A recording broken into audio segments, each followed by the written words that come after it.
nanganak yung aso namin. So ito na nga mga karakers, buti na lang wala akong show ngayong gabi. Nakakaloka, bilang nagulat kami lahat na may bilang umiyak na maliit na parang tinig. Ayan, tapos nakita namin yung nanganak na pala si Potato. Itong aso namin ay pangalan ay po si Potato, mga karakers. Ayan, first time niyang manganak. Ayan, first time niya magka-baby. Nakakatuwa lang kasi nakaka-amaze kasi ang galing-galing niya mag-asikaso ng mga anak niya, nakita niyo, mga karakers. Kasi may mga ibang aso, pag first time ng anak, hindi alam mong gagawin. Pero siyang galing, nakita niyo mga karakers, ayan, tinatanggal niya yung mga balat-balat nung inuna nung baby.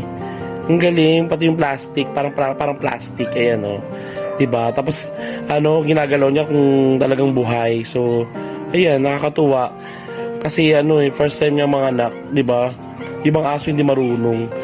Tapos nakakatawa lang, may mga ibang tao, 'di ba? Pag nakakita ng ganyan, nagsusuka, nadidire. Pero ako hindi, na-amaze ako sa ganyan. Nakakatuwa, ngayon lang ulit ako nakakita ng may nanganganak na aso. Ayan, so nakadami na siya mga karakers, grabe.